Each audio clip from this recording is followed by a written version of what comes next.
He wasn't supposed to survive. A broken German shepherd abandoned in the scorching Arizona desert. 3 Marines left to die beneath a sky that showed no mercy. No backup, no hope. And then, out of the heat shimmer, came the dog no one expected, scarred. Forgotten, dangerous. But this isn't a tale of vengeance. It's a story of redemption. Of a dog who answered to no command but still chose to save. If you believe miracles sometimes walk on 4 legs, hit that subscribe button and stay with us, because this one will live in your heart long after it ends. The wind scraped across the desert like sandpaper, dragging the punishing heat of late morning across the skin with merciless intent. 15 miles southeast of Sable Rocca, dying town where even the road signs gave up, 3 men stood bound to fence posts like forgotten scarecrows, their arms stretched and tied tight, their fingers already bruising purple. There were no roads here. No witnesses.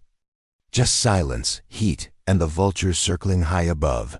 Sergeant Boone Keller, 36, was the kind of man whose silence told more than words ever could.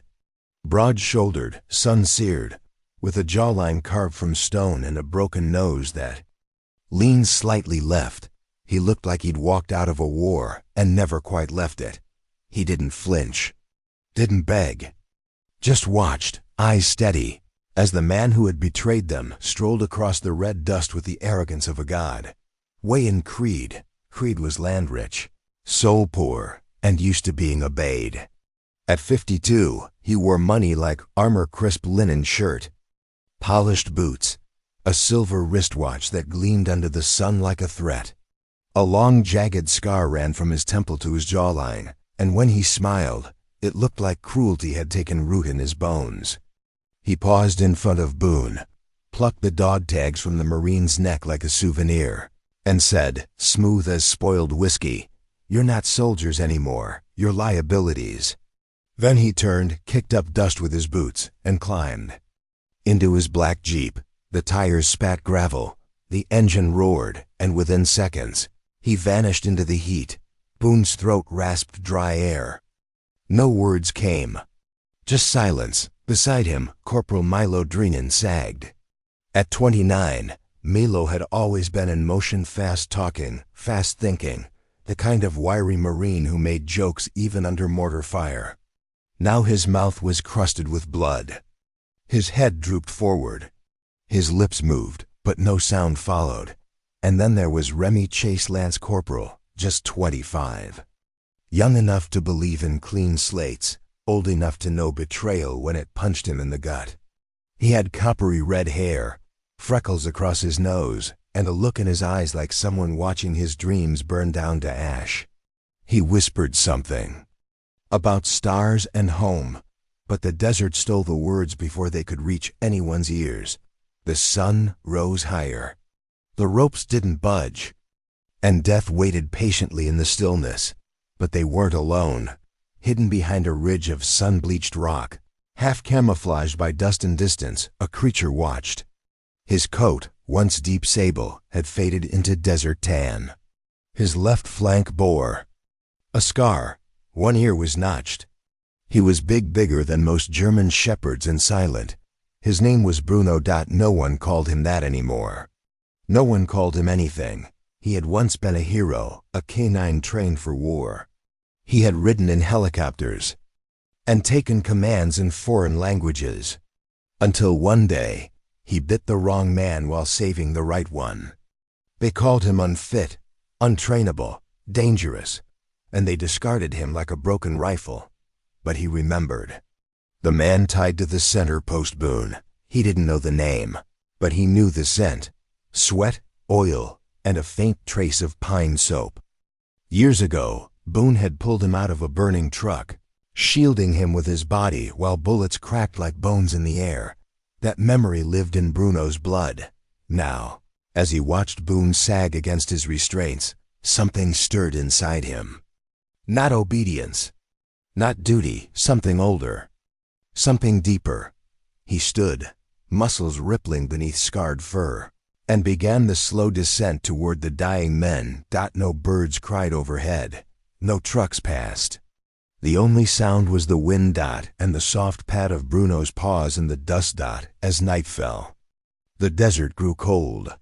The blistering sun gave way to icy air that sucked warmth from the skin like a thief.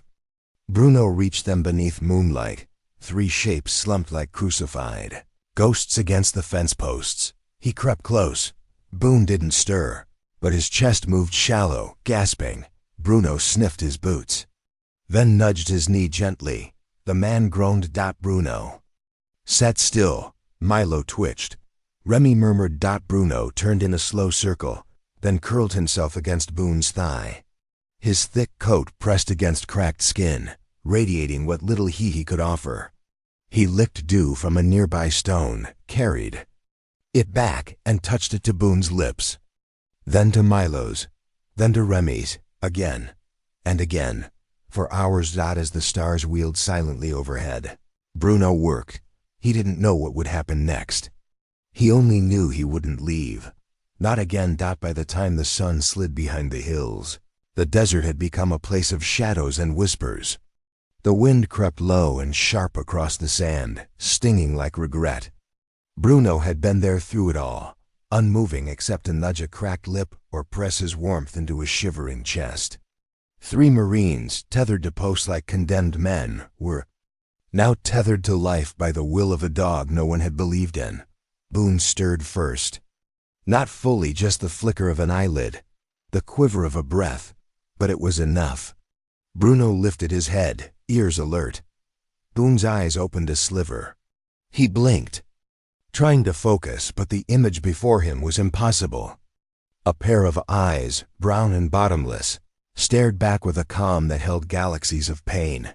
"You," Boone rasped, voice dry as ash. Bruno didn't move. He blinked once, then rested his chin softly against Boone's thigh. There were no orders. Number. Commands. Only recognition. The others were slipping deeper. Milo's head lolled with each gust of wind. Remy had stopped speaking entirely, his lips parted in a silent prayer to a god he wasn't sure still listened. Bruno moved between them, pausing at each post to press his body against theirs in turn. He was rationing himself like water heat. For Boone, then Milo, then Remy, then back again. But time was bleeding out. At dawn, Bruno stood. His legs trembled slightly. His paw, torn from miles of walking across shale and thorn, bled anew. But he looked east. There was a place, a ranch, a man. Bruno hadn't been there in months, maybe longer. But memory doesn't need directions. It only needs a reason. And Bruno had 3 of them now slumped against wood, barely alive, tethered to this world by a thread he refused to let snap. So, without sound or hesitation, he turned and ran. The desert gave no comfort. Each mile pressed into his bones like nails. Cactus tore at his coat. His tongue hung dry and desperate. Still, he ran.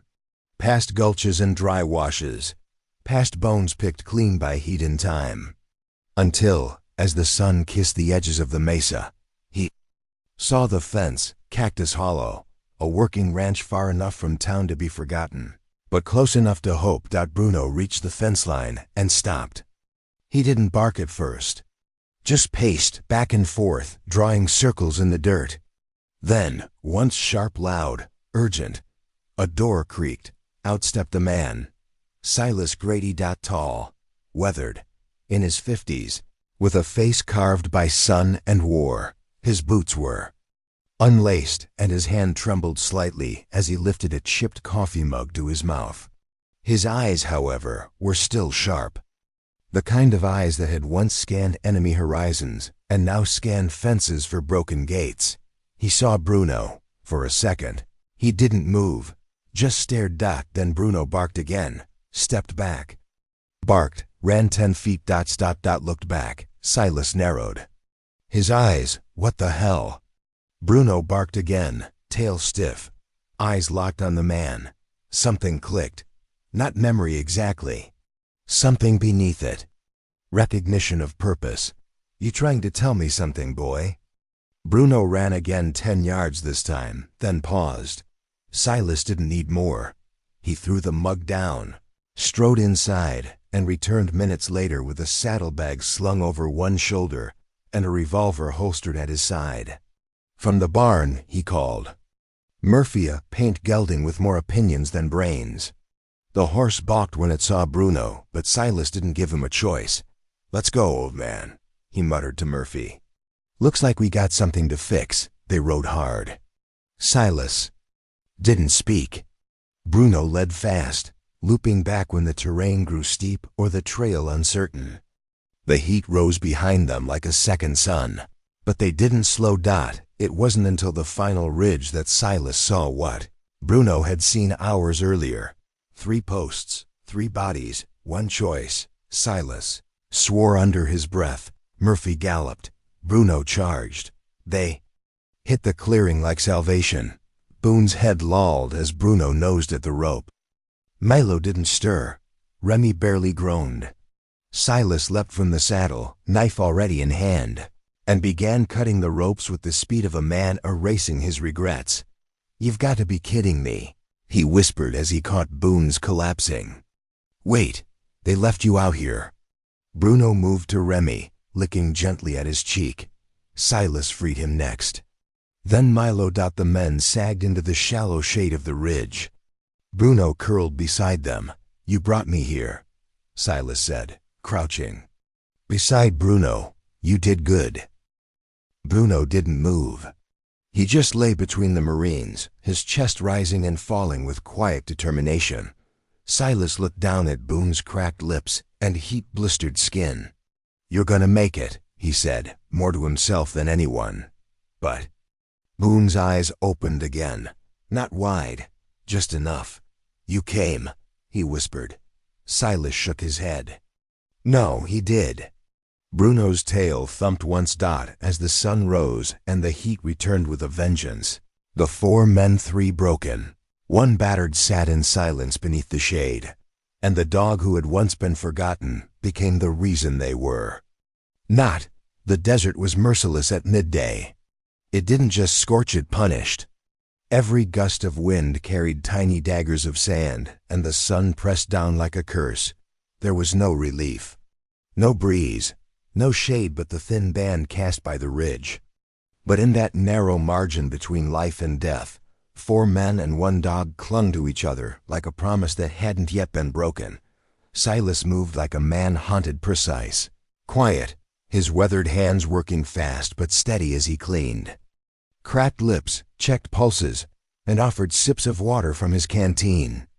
Every few seconds, he'd glance over his shoulder as if expecting judgment from a ghost. Only he could see Bruno never left their side.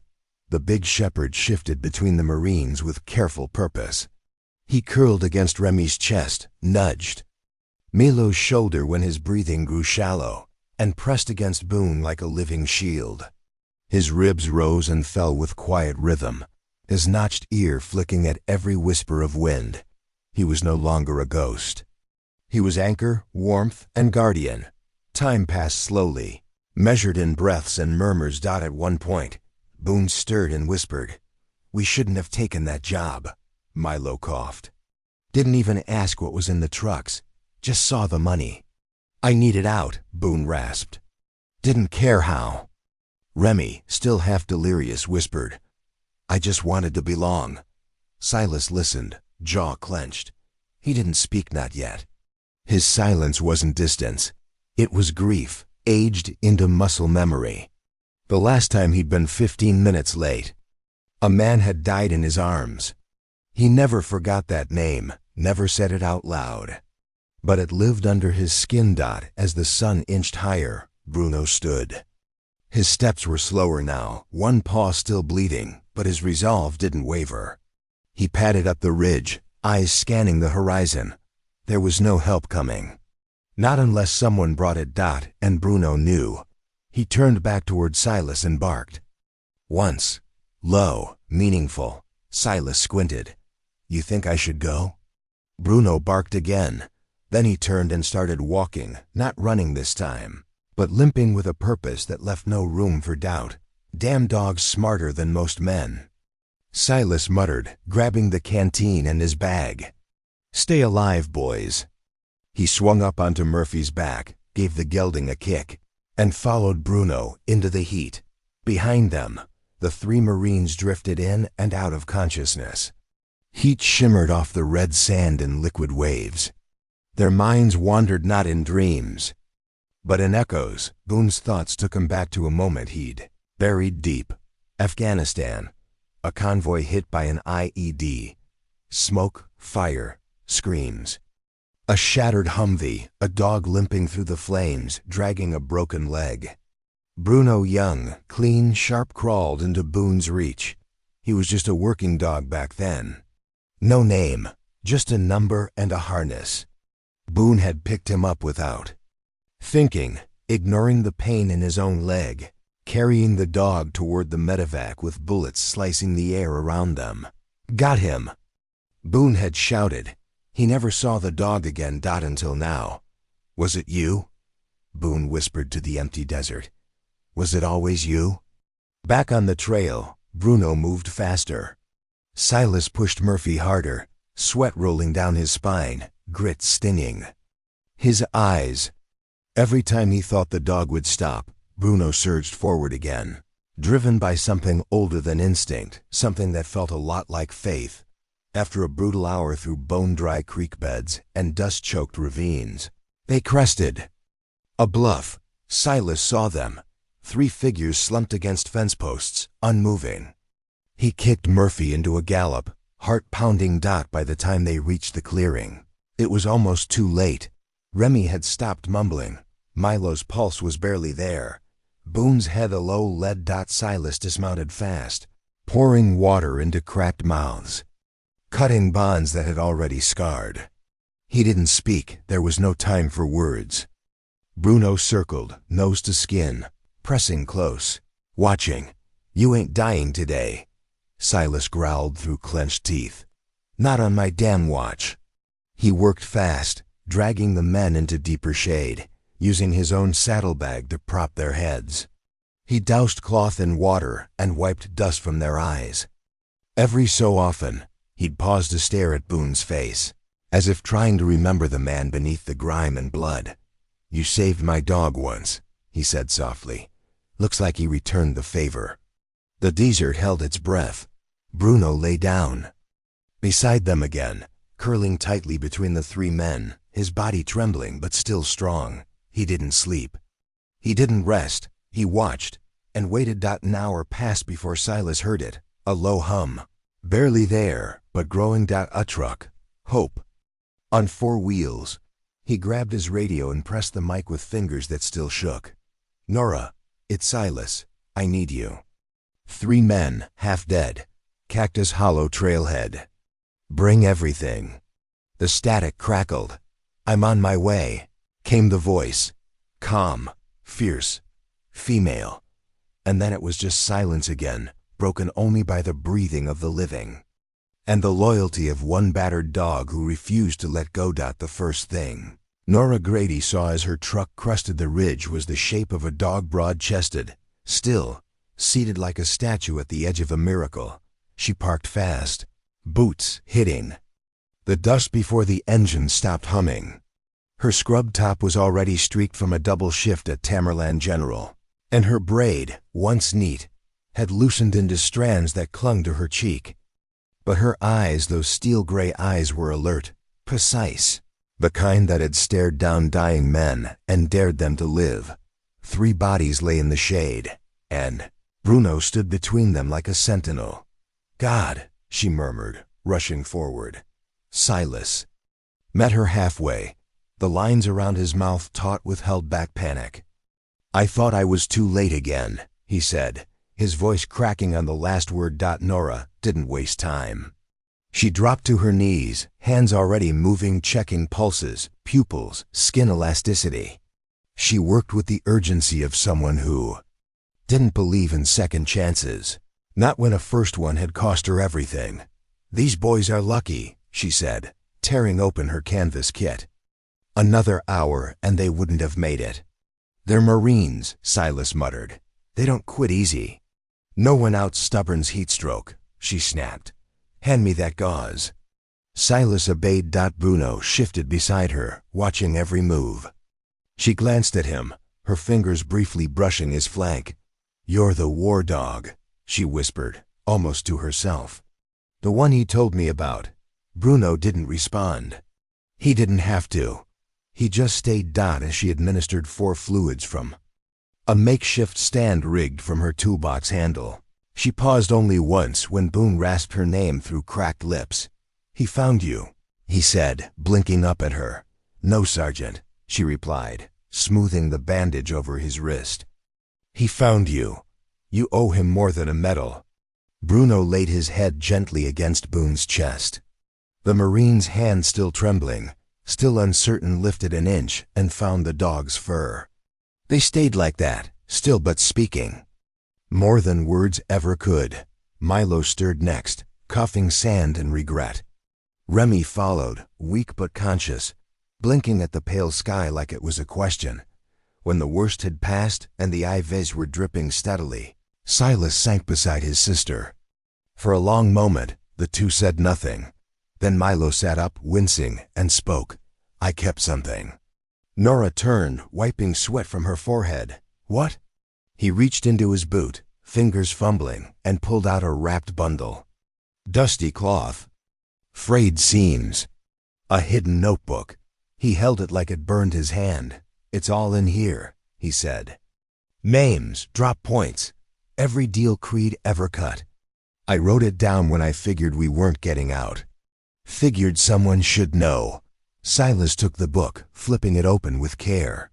Pages scrawled in blocky handwriting, initials, dates, coordinates. Quiet death in black ink. Nora leaned over his shoulder, breath catching. This is everything," she whispered. "Some names are real, others are codes," Milo said. "But I remember most of the faces. A few were civilians, people who asked questions, people who disappeared." Boone was sitting up now, lips dry, eyes sharp. "We weren't supposed to know the big picture." But Milo saw it all.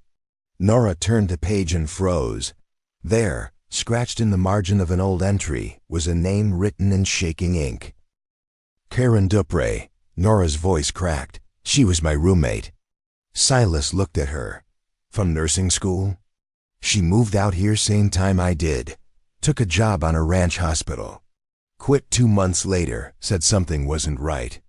She vanished. After that, no note, no trace." Malo's face twisted.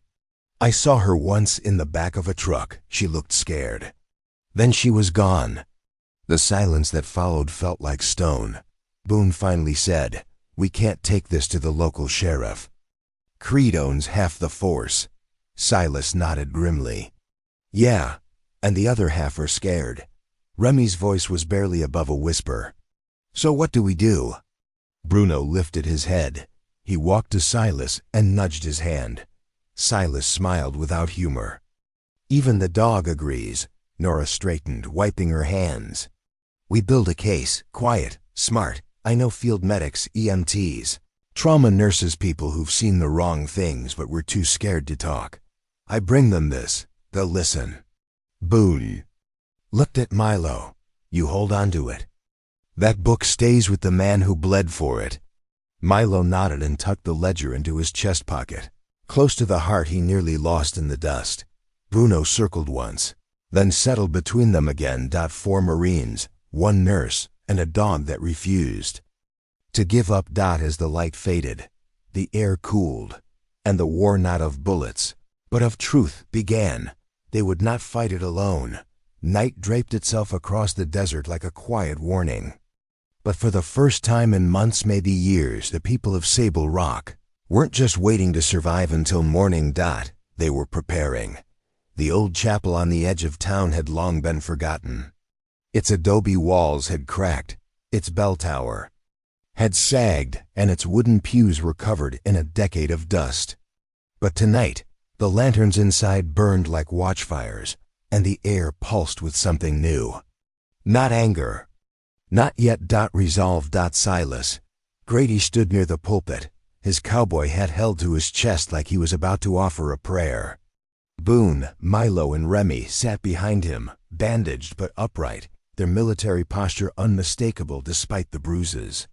Nora moved between them like a medic in a triage zone, watching, listening, guarding. And at the front door, lying still as stone, was Bruno. No leash, no command, just quiet eyes that watched every soul who stepped inside. They came in small groups, ranch hands with dust-stained jeans, factory workers with sunburned faces, mothers with hollow eyes, and children clinging to their skirts. Most of them didn't speak at first. They just stood and stared. Then Javier Rojo stepped forward. His voice was gruff, and his spine was crooked from years spent bending to other men's orders. "You're the ones Creed had whipped," he said to Milo. Milo stood slowly. "We were hired to protect his trucks. Thought it was just freight." Boone took over, his voice gravel but steady. "We saw what it really was. Forced labor, fear, people who vanished when they asked questions." He stepped forward and placed the ledger on the table, like a sacred text. "It's all here. Names, payoffs, disappearances." The room hushed. People leaned in. Whispers bloomed like brushfire. "I thought he moved away." "No, he disappeared. Last June. My cousin's name, that's her. She worked his north paddock. The pain wasn't new. But tonight, it had a name. And that changed everything. As the book passed from hand to hand, Bruno moved quietly among them. He didn't bark, didn't whimper. He simply walked, pausing by the old, the tired, the trembling. A paw rested gently on a boot. A nose brushed against a hand. One by one, people looked down into those eyes and felt seen. A little girl in a faded pink dress knelt beside him, her boots mismatched, her braids crooked. "He doesn't talk," she whispered, stroking the fur near his scar. "But his heart's real big, I can tell." Her father, Luis Navarro, stood behind her. A quiet man with sun-creased eyes and a limp that had never been explained. He placed a calloused hand on Bruno's head. "We always thought no one cared," Luis said. "That no one believed us." Remy stepped forward. His voice was hoarse but full of weight. "They didn't believe us either. That's why we believe each other now." Silas turned and faced the room. "This town has been under Creed's shadow too long. We're not asking you to pick up pitchforks. Not asking you to fight. Just speak, together, loud enough that someone outside hears." A murmur rose. Doubt, fear, hope. Then Nora raised her hand. "If they won't listen to you," she said, "they'll listen to me. I've got medical reports. Stories from patients who disappeared before their follow-ups. I've got friends in state offices. If we need to go federal, we will." She turned to Boone. "They won't ignore a war hero and a nurse. Not if we move fast," Boone said. "And not if we move smart." From the back of the room, a hunched man in a torn denim jacket shuffled forward. His eye was cloudy, and a long scar ran down one arm like lightning. "Benito Reyes," he said. "Used to work Creed's grounds. Fired when I asked too many questions about a missing ranch hand." He reached into his pocket and pulled out a ring of rusted keys. "I still have the keys to the south lot. I remember where they kept the records." Silas stepped forward. "Then we've got a way in." The energy in the room shifted. Doubt became decision. Pain became purpose. Bruno sat quietly at the front again, his tail curling around his paws, his eyes scanning the room like he was counting the hearts that had started to beat again. He didn't need a voice. He was already speaking. They stayed there for hours, mapping, whispering, remembering. The ledger passed through hands calloused by work and grief. Names were circled, locations marked. Plans whispered in languages both old and new. When they finally stepped back into the desert night, the sky was smeared with stars. The wind carried not just sand, but the beginning of something sacred. Bruno walked beside Boone as they returned to the ranch, the Marine limping slightly, his hand resting on the shepherd's back. "You were the only one who never left," Boone said quietly. even when the rest of the world did. Bruno didn't look up, but his tail thumped once, soft, like a vowel. The wind shifted that morning. It wasn't the kind that whispered or carried heat. It was heavier, full of warning, like the breath a predator takes just before it pounces. Silas Grady stood by the wooden fence outside Cactus Hollow, a battered coffee mug warming his calloused hands, eyes scanning the horizon not for cattle, but for trucks. Behind him, life had resumed in measured steps. Boone walked slowly, still. Favor in his ribs, his dog tags now replaced by a field radio clipped to his belt. Remy helped Nora unload crates of medical supplies. Malo, always restless, sat cross-legged on the porch, scribbling names into a fresh notebook, only this time, not a ledger of sins, but a list of those they'd saved, and those they still hoped to. Bruno lay under the porch in the shade, his body stretched out but his eyes never closing for long. His coat, dulled by weeks of dust and travel, caught the morning sun like burnished armor.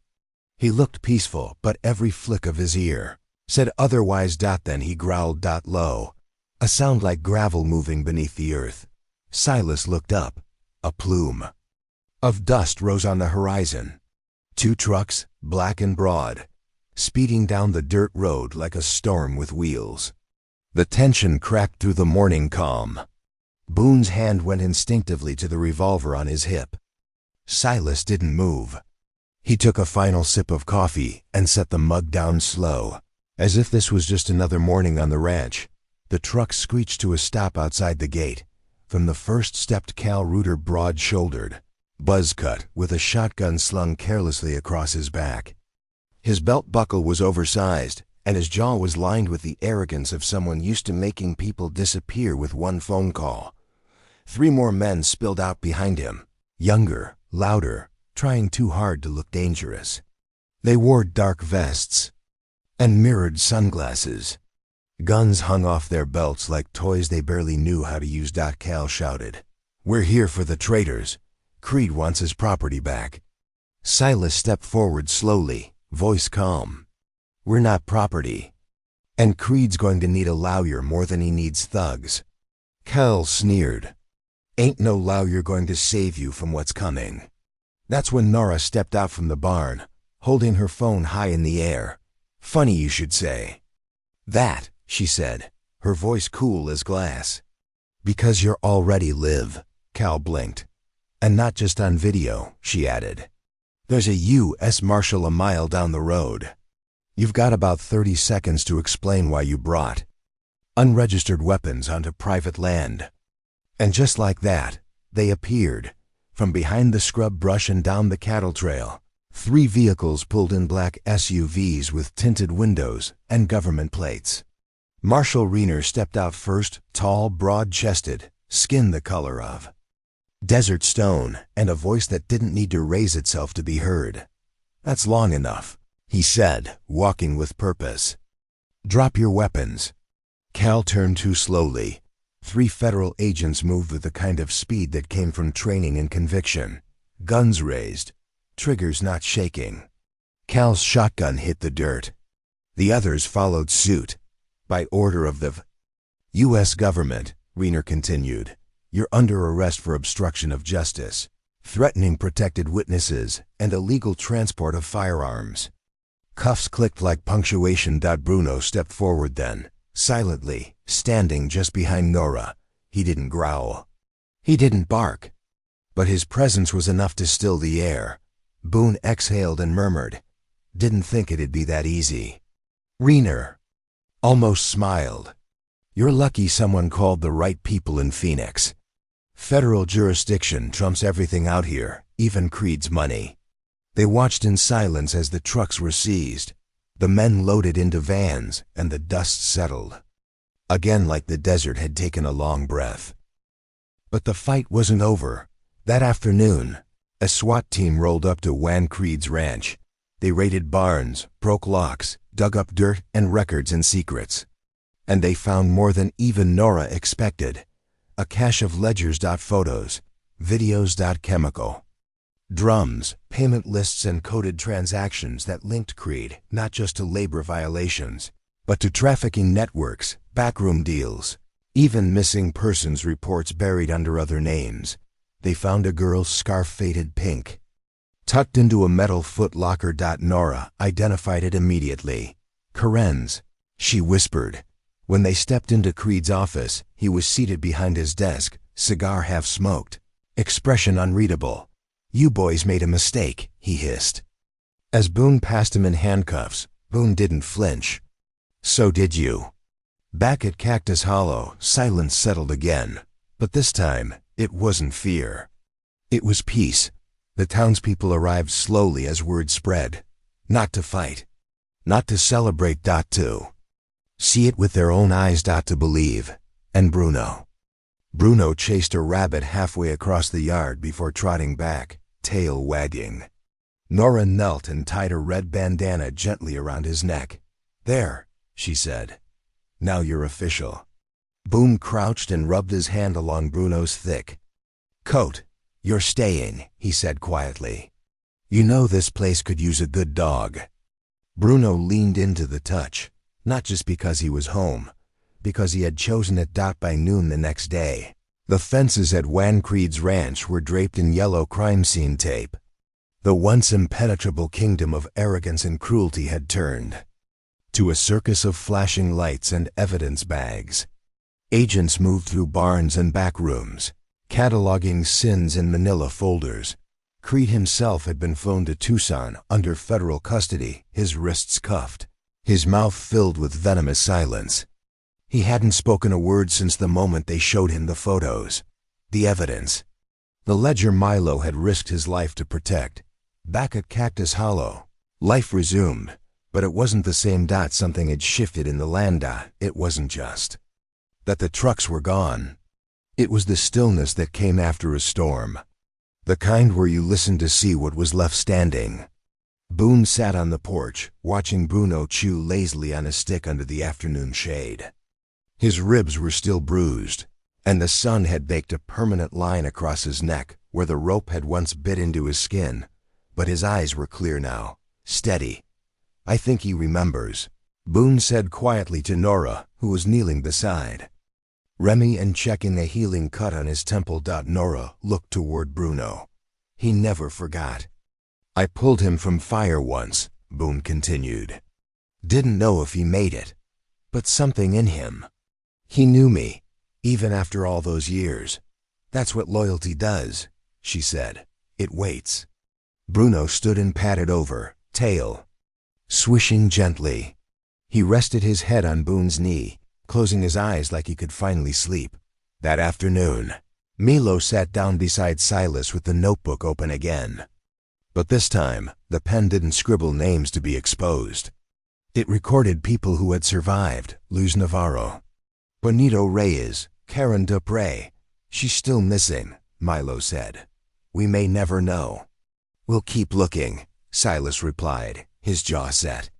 "But even if we don't find her, she started something. She gave people a reason to stop being quiet." Remy joined them, sitting cross-legged in the dirt, with a bucket of water by his side, cleaning out Bruno's pads with a soft cloth. Big Dog barely blinked, letting the boy work. "You think we'll be okay?" Remy asked. Silas lit a match, drew from a short cigar, and said, "Not the same as before. But yeah, better." That evening, people gathered again at the chapel, not to plan, not to fight, to listen. They spoke of neighbors lost, jobs stolen, secrets buried in ranch contracts, and off-the-books deliveries. But this time they weren't afraid, because the ledger wasn't just paper anymore. It was a reminder that truth, once spoken, can't be silenced. And Bruno? He walked slowly down each row of pews, letting children pet his scarred ear, letting old men brush fingers across his back like he was holy. He didn't seek attention. He didn't need it. But he gave his presence freely. To the forgotten. To Ku. The weary. To the ones who'd finally found the courage to speak. Silas stood at the front, hat in hand. He came here broken, alone, but he stayed. even when he could have run. He glanced down at Bruno. That's the kind of courage I trust. By week's end, the story had reached the press. Nora's files, combined with the ledger and eyewitness testimony, formed the backbone of a federal investigation that rippled through 3 counties. Officers were suspended, ranches raided, people rescued. One day, while filing a report at a sheriff's office no longer in Creed's pocket, Nora passed a bulletin board covered in missing persons flyers. Her hand paused. Karen Dupre's face stared back at her. Not just on the flyer but in the recovered photo archives taken from Creed's office. She was smiling, unaware. Nora touched the image and whispered, "We'll find you." 2 days later, Bruno stood at the edge of the field, watching the sun go down with Boone beside him. "You think he ever wanted this?" Boone asked. "To be the one that saved us?" Nora stepped out of the barn, brushing hay from her arms. "I don't think it's about wanting. I think he just couldn't leave us behind." Boone nodded slowly. "That makes one of us." They stood in silence as the stars rose. Above them, the sky stretched vast and solemn, full of memory and the weight of what had almost been lost. Bruno trotted to the porch and lay down with his nose on his paws. A small red bandana fluttered slightly around his neck. On it, Nora had stitched one word in clean, simple thread: stayed. The desert changed after the storm. It wasn't louder or greener. It didn't bloom overnight or shed its heat like a discarded coat. No, the change was quieter. You had to be still to hear it. There was laughter now, and doors left open. The silence that once blanketed Sable Rock like a grave had been broken not by rage, not by fire, but by names, truth, and one dog who chose not to leave. A month after, Creed was taken away in cuffs, his empire gutted from the inside. The ranch at Cactus Hollow had become more than a refuge. It had become a beginning. Remy dug new irrigation trenches by hand, sweat stinging his eyes but his grin wide. "Feels good to build something," he said, flicking dust off his forehead. Milo had taken to carpentry, building crates and fences, repairing the chapel roof on weekends. "Not a war zone," he joked, but splinters still hurt. Boone stayed mostly quiet. He always had. But every morning, just after sunup, he walked the perimeter with Bruno. No leash, no orders. Just a man and a dog pacing land that had once known sorrow and now knew purpose. Nora started a clinic in a refurbished trailer on the edge of the ranch. Locals came quietly at first, then more openly. A woman with a bruised rib, a boy with a cough no one had bothered to check. She never asked questions she already knew the answers to. Sometimes she'd find Bruno lying just outside the clinic, door, tail flicking as patients came and went. "He knows who needs him," she said one day. No one disagreed. Bruno had become something more than canine. He was the town's pulse, a shadow that appeared near broken hearts, a warm body at cold feet, a pair of watchful eyes outside front doors. One day, a battered pickup rolled into town, spitting dust from its tires. From the cab stepped a woman, with hollow eyes and sun-dried skin. She looked around, hesitant, then pulled out a crumpled flyer. Karen Dupre. Her clothes were loose, her eyes guarded. Nora dropped her clipboard. They embraced under the arch of the chapel gate, neither saying much. But tears said enough. Karen had escaped on foot a year ago, changed her name, trusted no one. But when she heard the name Bruno on a news story, when she saw the scarred dog resting at Boone's feet, she drove all night. That night, they lit lanterns at the chapel, not for prayer, for remembrance. The pews were filled with people who used to flinch at footsteps, who used to whisper instead of speak. Now they sat beside one another, some with arms crossed, some with hands held, all with stories shared. At the front, the ledger sat in a glass box, pages dog-eared, ink faded, but still there. Still truth. And beside it lay a red bandana, Bruno's. He no longer needed it. He was known. At the edge of the crowd, Boone stood with one hand resting on Bruno's back. "People keep calling him a hero," he said, voice low. Nora smiled. "He is." Boone shook his head slightly. "He's something else. Heroes act on orders. This dog, he acted on memory, on heart." He paused. He stayed, when no one else did. After the gathering, Remy found Bruno lying in the chapel's doorway, paws stretched, eyes blinking slowly. "You think we deserve this?" he asked. Bruno didn't move, just exhaled a soft warm breath and nudged Remy's boot. "Yeah," Remy whispered. "Maybe we do." Weeks later, the town erected a small memorial near the old mission's bell. Not a statue, not a plaque, just a sandstone pedestal, smoothed by desert wind with a single engraving. He stayed. Locals brought flowers. Old workers left worn gloves. Children pressed toys and drawings into the sand. And every morning, just as dawn stretched its pale fingers across the land, Bruno walked by it. He never lingered. He didn't need to. He already knew what it said. Because he had lived it. That night, as stars pierced the desert sky like holes in black silk, Boone sat on the porch with Bruno at his side. The land was quiet, now, not the dead kind of quiet, but the living kind. The healing kind. "I don't know if you were sent," Boone murmured, running his hand over the dog's thick coat, "or if you just refused to stop loving this broken world." Bruno closed his eyes, tail twitching once. Boone leaned back in his chair. "Either way," he whispered, "thank you for staying." And beneath that endless silver-specked sky, the dog who had once been discarded, branded dangerous, and left for dead, rested in peace. Not because the world had fixed itself, but because he had helped change it. One life at a time. If Bruno's story moved your heart, let us know in the comments below. Sometimes the strongest souls wear scars. Sometimes the bravest. Heroes never speak. And sometimes, the ones who stay are the ones who save us all. Subscribe to Shepherd Legacy for more stories of courage, loyalty, and love that never quits.